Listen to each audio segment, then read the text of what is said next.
자, 22대 총선 결산하고 있습니다. 대구 경북 지역 그 결과를 보면 사실 지역에서도 좀 예측대로 됐다고 하지만 전국구로 보면 왜 이런 것이냐. 왜 이런 겁니까? 25석 이번에도 싹쓸이가 됐습니다. 박재일 실장님. 25대 0이죠. 예. 결과적으로는 최경환 전 부총리가 낙선했나요? 접전했지만 결국에는 그렇죠. 조지현 국민의힘 후보가 당선됐습니다. 글쎄 이 부분은 예상된 부분이기도 하고 그렇지만은 제가 굳이 의미를 부여하는 건 아니고요. 그래도 민주당이 한 25% 이상 나온 데 많죠. 평균적으로 한 25% 되죠. 예, 득표율이 그렇습니다. 김영건 후보는 33 정도 나오고 강민구 후보도 제법 높게 나왔지만 결국에 이제 당선은 안 됐어요. 예. 어떤 분들은 아마 한두 석 정도 민주당이 좀 나왔으면 좋았을 것이다라고 생각. 전 국민심과 좀 같이 갔으면 하는 희망사항이었겠죠. 그런데 이제 이게 우리가 좀 솔직해져야 돼요. 정치를 보는 거는. 예. 호남 쪽은 이쪽보다 더 하잖아요. 지역구도 이번에도 못 8대2 깼어요. 예. 거기는 그러니까 여지가 없는 것인데 실질적으로 경기도 전역 선거도 정치학자들이 굉장히 분석해 보면 네. 지역 출신의 어떤 본인 유권자에 굉장히 그게 많이 영향을 받는다고 봐요. 그 퍼센트가. 예. 그러니까 거기도 경기도는 한 1, 2%, 2%, 5% 정도 남짓 왔다 갔다 하잖아요. 그래서 그게 55대 45 이런 선거전이었는데 그 특정 지역의 어떤 고정된 민심을 놓고 우리가 아쉬운 부분이 있죠. 정치적 다양성이라든가 또 내부적으로 보면은 대구의 TK라는 것이 제가 늘 한번 주장하기도 했지만 국민의힘 내에서도 서울 TK냐 대구 TK냐 이런 부분 또 정치적 목소리가 강하냐 아니냐 결국은 이게 지역적인 이익을 정치라는 것은 어쨌든 내 이익을 쟁취하는 하나의 과정인데 예. 지역의 이익을 쟁취하기에 이게 좋은 구도인가 하는 반문은 한번 해볼 필요가 있는 것이죠. 어떻게 될 거라고 보십니까? 이번에도 그 구도를 깨지 못했어요. 그런데 이게 만약 이제 이게 비판할 수만은 없는 것이 국민의힘을 선택한 한 60%의 대구 시민들은 예. 그런 지역 이익에 당장 우리가 손을 들어주기보다는 이념적이랄까요? 정치적 지향성이랄까요? 국가적인 미래에 보수의 힘이 더 중요하다 이렇게 판단한 거니까 그 판단이 이번에도 이어졌다. 예, 그렇게 존중할 수밖에 없죠. 예, 김동식 존중해야 될 것 의원님. 같습니다.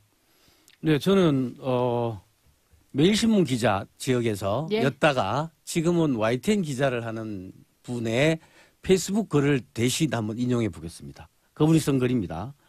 국민의힘은 수도권 일반 시민의 민심과 극단적으로 괴리된 영남, 그중에서도 TK의 고령층의 영향에서 벗어나지 않는다면 선거를 한 번 더 한들 어렵다라고 올렸어요.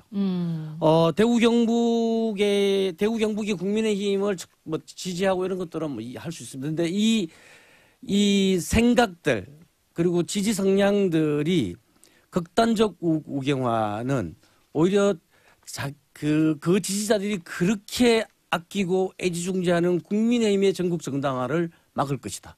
그리고 앞으로도 여기서 벗어나지 않으면 지금의 선거 결과를 다음 총선 때도 보게 될지도 모른다.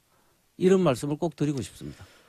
근데 이제 결과적으로만 보면은 25석 전 지역구 의석을 국민의힘이 가져갔고 아마도 비례 정당 지지도 높았을 걸로 예측이 됩니다. 하지만 우리 이 지역의 선거에서 좀 그래도 좀 의미 있게 우리가 좀 짚어볼 만한 대목은 없을까요? 두 분? 저는 김동식 의원님. 또 이 방송에서 경산 지역에 국민의힘 후보가 당선될 것이다. 그리고 중남구의 맞아요. 최경환 그 후보가 앞서고 있을 때도 그렇게 예측하셨어요. 완벽하게 앞서고 있을 때도 제가 그렇게 도사님이시네요. 말씀드렸습니다. 예. 그리고 도태우 후보가 10% 남짓 받기가 쉽지 않을 거기는 것이다. 15% 받았습니다. 라고 그건 좀 말씀을 엇나갔네요. 드렸었는데 그러면서도 이렇게 말씀드렸어요. 저의 이 예언이 제발 틀리기를 바란다. 라고 했는데 역시 TK 지역민들의 정당 일체감은 더 강고해졌다.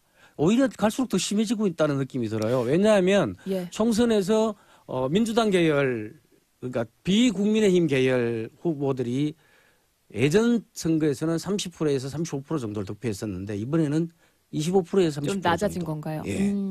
그래도 임미애 후보는 지금 비례 당선권이죠? 네, 임미애 후보가 비례로 당선돼서 그나마 지금의 4년을 기대하는 것보다 4년 이후에 지역에서 내려가서 할 수 있는 활동에 대한 네. 기대를 할 수 있게 돼서 다행입니다. 예. 우리 지역구 의원들 이번에는 뭐 현역 물갈이가 많이 안 돼서 그런지 뭐 재선 그리고 3선 중진도 제법 많아졌고 4선, 6선 뭐 주호영 후보까지도 당선이 됐습니다. 지역의 정치력에는 좀 어떤 영향을 힘을 좀 받을 수 있을지. 근데 전체적인 구도는 또 야당 우세여서요.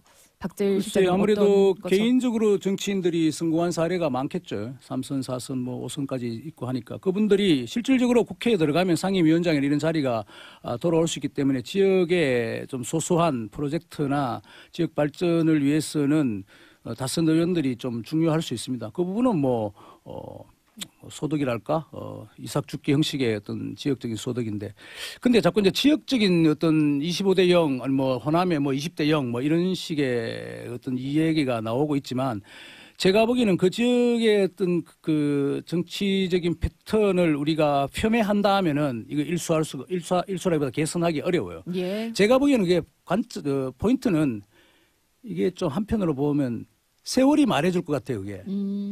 이게 세대 간의 어떤 성향과도 굉장히 밀접하게 연계되어 있기 때문에 언젠가는 아마 뭐 물론 정치적으로 민주당과 섞여 있는 대구를 원하시는 분이 있을 것이고, 우리는 뭐 미국의 캘리포니아처럼 완전히 뭐 민주당 하듯이 여기는 뭐 대구는 국민의힘이다 하는 것을 더 좋아할 수 있는 부분이 있잖아요. 그게 어느 쪽이 정치적 정의라는 것을 우리가 재단할 수는 없단 말이에요. 다만 제가 말씀드릴 수 있는 것은 굉장히 앞으로 우리 시대 미래에는 그런 부분이 좀 점점 바뀌지 희석될 수도 않을까. 있다. 김동식 네. 의원님한테 시간 한 20초 드릴까요? 네. 예, 마무리 발언.